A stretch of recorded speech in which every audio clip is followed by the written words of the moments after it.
How's it going, everyone? This is your host Frank over at Popular Gaming. Today we're going to be playing some more Halo multiplayer from the Halo 2 Anniversary Edition. We're going to go ahead and jump into a Slayer Pro mode here at the Warlord map. This is a very small map that is very competitive oriented, and you have heard me use that word quite a lot now these days while describing this Halo 2 Anniversary multiplayer game, simply because that is where 343 is heading with this game. We clearly saw that from playing that demo that they released for the Halo 5 multiplayer back in the winter, and we saw that they are actually focusing into building smaller maps that are really competitive oriented, and that pretty much their focus is to make it a really like a bloodbath between the opponent teams. And so they're drawing away from whenever you want to have that type of bloodbath happening at your maps, you have to kind of sacrifice a lot of the tactical aspect of the game. And I can tell you for sure that Halo can have its moments as far as being a tactical type of game. And right here, my teammate is actually not moving out of the way, and we actually were not able to connect any shots right here. Let me see right here. I'm thinking that these guys are gonna try to come up here, so I'm gonna just time my grenades like so and get a double kill right there. Now, the only reason that I decided to go with the grenades rather exclusively right there was because that was the only way I could have dealt with two guys at the same time right there. If I was to face off with them using my battle rifle, I would have perished badly without getting any kills. And right here we got killed by grenades. So you kill by the grenade and you die by the grenade, and that actually right there was a horrible spawn spot right there. And that is actually one of the things that I want to touch, one of the subjects that I want to touch for this gameplay, that whenever you want to build competitive and small maps, some problems are gonna come inherent to that ambition. Some of them are gonna be, as you can clearly see, just people spamming each other with grenades are gonna make these types of games very frustrating. I can tell you that I have played in this map quite a while, and some of the matches can turn very frustrating very quickly.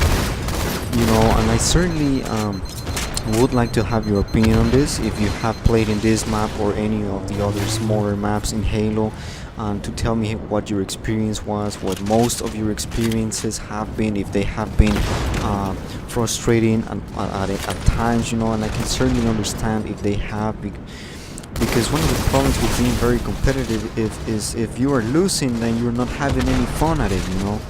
And that's one of the things that have me worried as far as Halo 5 trying to be very competitive in its nature. And it's going to be sacrificing a lot of the tactical aspect to it, and with it also it's going to be sacrificing a lot of fun.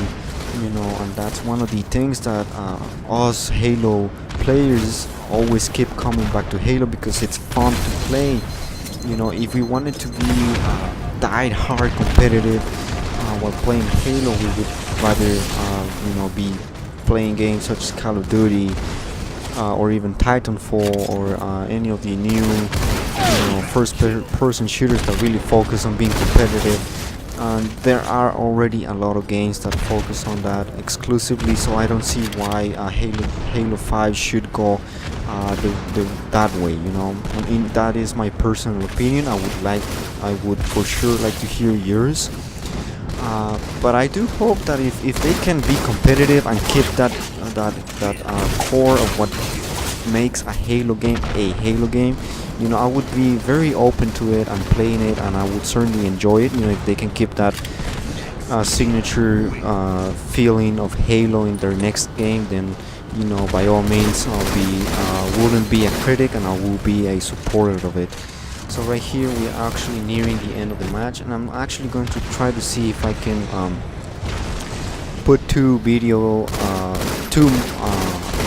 matches together so as to give more content in this particular one, because I certainly have more to talk about. So let me try to see if I can do that.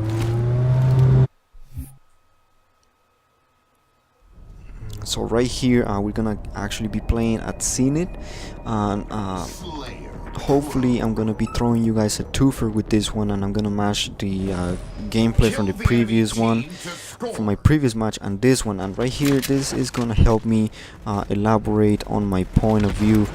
That small Halo maps are rather a more of a nuisance rather than something of a good experience. Simply because with the smaller maps you run into all these types of problems that you all of a sudden have to straighten out in order to make the gameplay go smoothly and fun for the players, you know. And having this, seeing it, I actually in my opinion is not a big map. It is also not a small map, so it's something kind of like in between. And let me see if I can time this right. Perfect. Let me see if we can go ahead and try to use this to our advantage, which I doubt because it's already spewing fumes out of it. So I'm not entirely sure I'm gonna be able to. I'm not gonna be entirely sure to use this for a long time. So we're gonna go ahead and continue to speak about what these smaller maps. See, I told you I wasn't gonna be able to use it for quite a long time. So the smaller maps pose really big problems for the developers. I can foresee that, and furthermore they're gonna pose rather problems for us, the players, because we're not certainly gonna have that signature Halo experience when we play those very competitive small maps, as opposed to these big maps where you kinda are able to strategize your encounters with the enemy. Like right here, you know, we got shot from a distance, and we're gonna be very careful approaching this distance. I mean, this enemy from another angle, so as to neutralize the threat, because he right there at that spot, he's been a very deadly threat to our friends, to our teammates. So we actually have to find a way to neutralize him. And see, these kind of strategies pop up very easily with this medium and big sized maps. And these types of strategies, you won't see them coming up in the smaller maps. And you know, to me, that is kind of tampering with that Halo experience that we all love so much. And right there I got stuck. I can't believe that. I hate getting stuck by a plasma grenade. You know, it's one of the worst feelings. But we're gonna go ahead and try to see if we can get one of those proper revenge that we love so much. So yeah, you know, the medium to bigger maps are kind of like signature to the Halo experience. And right here, oh boy, our shield is down, but we're gonna go ahead and try to get the double kill. And you see actually that for some reason that opponent just gave up. But well, you know, we'll take it, his loss. And so these medium to long size maps are signature to the Halo experience. Let me repeat that.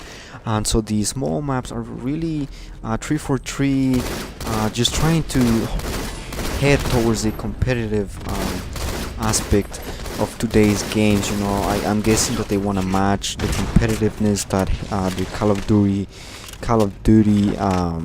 franchise brings, and the you know, all these new first-person shooters that are popping out of nowhere, you know, such as Titanfall. I actually did have a lot of fun playing that one. Let me tell you that it was different enough from Call of Duty at the time, and it was certainly different from Halo also. So it was rather like a new experience for me, and I enjoyed it every second of it. I enjoyed playing Titanfall. It did became a really repetitive experience in no time. So that was really the only downside to it. But other than that, it was very refreshing to see something new in the first-person shooter genre of video games. So I really hope that Halo 5 can try to pull that off as well, to bring something fresh into the first-person shooters. No doubt, I do believe 343 Industries are a... Let me see if I can get this guy. I unfortunately didn't time the grenade right, but I was able to get the kill. And let me see if I can go ahead and finish what he started right there, picking off players from a distance. And this is what I'm talking about. In bigger to medium-sized maps, you are able to pick up a power weapon, go to the upper level of the map, and become that deadly threat for your opponent, as opposed to a short size map where the power weapons are not even there. You know, I didn't see the sniper there back in the Warlord map, so you know that was really really disappointing for me. So I was saying, I can't put my trust on 343 Industries, because I do believe that if any industry out there, they are certainly the ones that can go ahead and pull this off, simply because of their history and their background with Halo. They have been working with this franchise since even before they existed, you know.